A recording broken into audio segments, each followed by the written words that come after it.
여러분 안녕하십니까? 3월 30일 화요일 KTN 뉴스입니다. 조지아주가 또다시 미국 정치권의 주목을 받고 있습니다.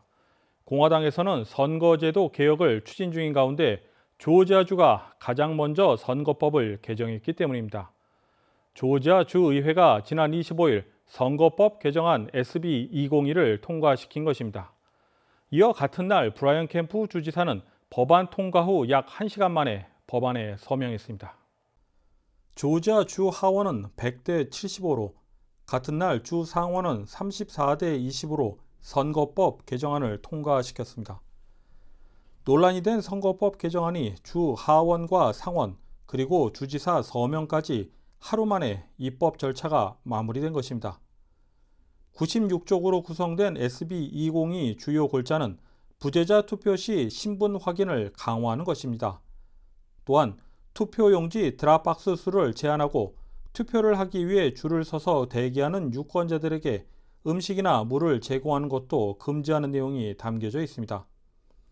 이번 선거법 개정과 관련해 주요 쟁점은 신분 확인 강화에 따른 투표권 제한으로 해석되는 부분입니다. 조지아주의 선거법 개정으로 민주당에서는 더욱 불리해졌다는 분석입니다. 지난 대선 결과 공화당 지지자들은 현장 투표를, 민주당 지지자들은 우편 투표를 선호하는 것으로 나타났기 때문입니다. 한편 지난 대선 경합주였던 위스콘신과 미시간에서도 비슷한 내용을 담은 선거법 개정안이 발의됐으며 노스캐롤라이나 주의회에서도 선거법 개정을 추진 중입니다. 또한 미국 전체 50개 주 가운데 주의회가 선거법 개혁안을 발의한 주는 40여 개에 이르는 것으로 나타났습니다. 최근 들어 아시안을 향한 흑인들의 범죄가 늘어나고 있습니다. 뉴욕에서는 지하철에서 흑인이 아시안 남성에게 폭력을 행사했습니다. 또 다른 흑인은 길 가던 아시안 여성을 발로 차고 짓밟기까지 했습니다. 더욱 충격적인 것은 주변 승객이나 건물 안에서 보안 요원으로 추정되는 남성이 있었지만 지켜보기만 했다는 점입니다. 최근 발생한 아시안 대상 증오 범죄들을 박진남 기자가 정리했습니다. 잇따른 총격 사건으로 미국 전체가 충격에 빠진 가운데 특히 아시아계 주민들의 우려와 불안이 커지고 있습니다. 워싱턴 DC에 살고 있는 일본계 미국인 민타로 오바 씨는 지난 3월 1일 오후 1시경 집 근처 위스콘신 애버뉴를 걷다 마주오던 낯선 사람에게 이유 없이 모욕적인 발언을 들어야 했고 갑자기 안면을 구타당한 사건을 겪었습니다. 이 사건으로 오바 씨는 입술이 찢어지고 이빨이 부러지는 사고를 당했습니다. 지난 3월 29일에는 뉴욕 맨하탄 지하철에서 아시아계 남성이 흑인과 다투다 사정없이 구타당하면서 질식해 넘어지는 장면이 SNS에 찍혀 여러 아시아인들의 공분을 사고 있습니다. 지하철 안에는 여러 명의 사람들이 있었지만 지켜보기만 할 뿐 말리는 사람은 한 명도 없었습니다. 어제 오전에는 뉴욕시 360 웨스트 43번가 아파트 앞에서 교회로 걸어가던 65세 아시아계 미국인 여성이 마주오던 흑인에게 이유 없이 무차별 폭행을 당했습니다. 흑인은 다짜고짜 욕을 해대며 넌 여기에 속하지 않아 라고 소리치며 펀치를 날렸습니다. 그는 땅에 꼬꾸라진 여성을 향해 계속해서 머리에 수차례 발길질을 해댔습니다.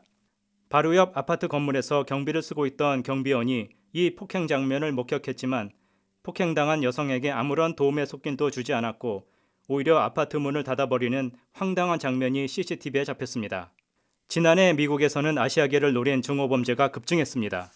미국 캘리포니아 주립대 샌 버너디노 연구소인 증오 및 극단주의 연구센터에 따르면 미 16개 대도시의 전체 증오범죄는 2019년도보다 7% 감소했지만 아시아계 미국인을 겨냥한 증오범죄는 작년의 전년 대비 무려 149%나 증가했다고 집계했습니다. KTN 뉴스 박진남입니다. 미 동남부 한인회 연합회 이사회가 지난 27일 오전 한인회관 소회의실에서 열렸습니다. 연합회 홍승원 이사장을 통해 당일 이사회 내용과 향후 활동 방향에 대해 들어봤습니다. 일단 제일 중요한 게 2021년도 예산안을 통과를 시켰고요. 그다음에 두 분의 감사, 이기붕 회장님, 그다음에 천성기 회장님 그 두 분의 감사분에 대해서 선임을 승인했습니다. 그리고 이 아틀란타에서 있었던 총기 난사 사건에 대한 상황 보고를 박사라 이사님한테 듣고 우리가 의견을 나누는 시간을 가졌습니다. 앞으로 저희 활동은 외부의 전문가들을 모셔서 4개 분야에 집중을 하려고 합니다. 일단 교육과 멘토링, 그다음에 문화예술 분야, 그리고 참여, 그다음에 봉사입니다. 한편 미 동남부 한인회 연합회는 28일 골프 대회를 열고 2022년에 열릴 예정인 동남부 체년 40주년을 앞두고 2만 5천 달러의 기금을 조성했습니다. 다음은 코로나19 소식입니다. 미국의 코로나19 감염이 다시 증가세를 보이면서 보건당국이 긴장하고 있습니다. 조지아주의 경우 16세 이상으로 접종 대상자를 확대했지만 접종을 받기 위한 예약 접수는 쉽지 않습니다.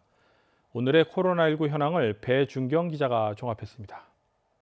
3월 30일 오후 2시 50분 기준 미국 내 코로나19 누적 확진 환자는 3,105만 3,151명, 누적 사망자는 56만 3,452명입니다.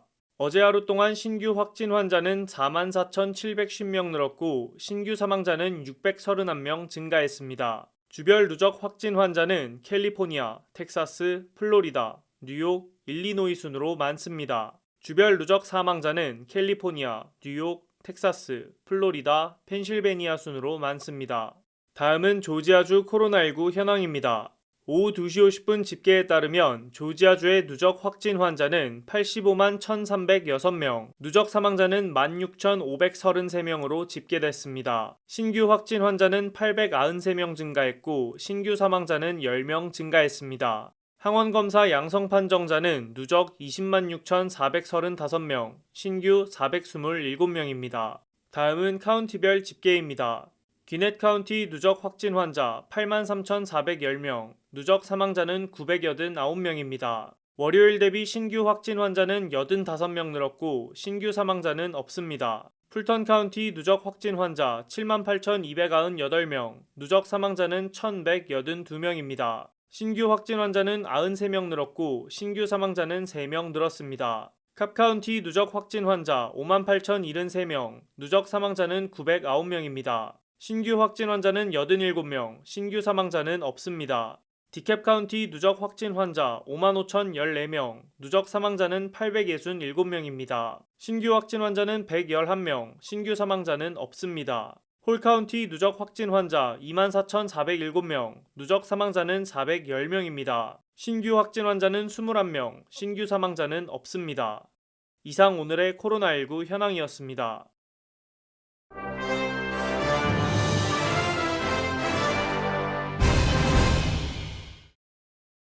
조 바이든 대통령은 최근 발생되고 있는 아시아계 증오범죄를 대응하기 위해 태스크포스를 신설하기로 했습니다. 백악관은 오늘 배포한 자료에서 바이든 대통령이 반아시안 폭력 행위 증가 대응과 아시아계 미국인, 하와이 원주민, 태평양 섬 공동체의 안전 및 포용 증진을 위한 새로운 조치를 마련했다고 밝혔습니다. 이를 위해 행정부는 수주간 이들의 대표와 기구를 만나 의견을 청취하고 바이든 대통령이 행정부 간 정책 조율을 맡을 상근 담당자를 임명할 계획입니다. 또한 아시아 태평양계 AAPI의 피해자를 돕기 위해 4,950만 달러의 기금을 할당키로 한 것으로 알려졌습니다. 메트로 애틀랜타의 라즈웰시가 지난 1년간 중단됐던 대면 회의와 이벤트 퍼밋 발급을 재개하는 등 정상화 작업을 시작했습니다. 라즈웰시 로리 헨리 시장은 오는 4월부터 시청에서 대면 회의를 다시 개최하며 스페셜 이벤트 퍼밋도 발급하겠다고 밝혔습니다. 이에 따라 파머스 마켓 등 행사들이 재개되는 한편 그동안 원격으로 개최됐던 시의회 및 시행정국의 회의도 대면으로 전환됩니다. 하지만 시청에서 열리는 회의 참석자들은 마스크를 착용하고 사회적 거리 두기 등 CDC 규정을 준수해야 합니다. 조지아 텍이 준비한 스카이라인 축제가 이번 주에는 목요일과 금요일에 공연이 예정되어 있습니다. 목요일에는 더 라스트 사이퍼가 열립니다. 더 라스트 사이퍼는 5명의 음악 프로듀서가 자신들의 반주를 준비하고 참가자들이 자유롭게 2분씩 공연할 수 있는 관객 참여형 공연으로 알려졌습니다. 금요일에는 싱어송라이터 엘리 던이 방문할 예정입니다. 엘리 던은 테네시주 내시빌에서 음악 활동을 하고 있는 젊은 아티스트로 알려졌습니다. 목요일 공연은 저녁 8시 30분, 금요일 공연은 저녁 8시입니다. NCAA 광란의 3월 엘리트 8이 절반 진행된 가운데 남부지구와 중서부지구 우승팀이 결정되었습니다. 남부지구의 1번 시드 베일러 대학은 3번 시드 아칸소 대학을 81대 72로 제압하고 남부지구 우승을 차지했습니다. 중서부지구에서는 2번 시드 휴스턴 대학이 이변의 주인공 12번 시드 오레곤 주립대학을 잡으며 베일러 대학과 파이널 4 대진이 성사되었습니다. 오늘 저녁 7시와 10시에는 서부지구와 동부지구 결승전이 진행됩니다. 동부지구에서는 1번 시드 미시건 대학과 11번 시드 UCLA가 맞붙고 서부지구에서는 1번 시드 곤자가 대학과 6번 시드 USC가 맞붙습니다. 이상으로 3월 30일 KTN 뉴스를 모두 마칩니다. 시청해주신 여러분 고맙습니다.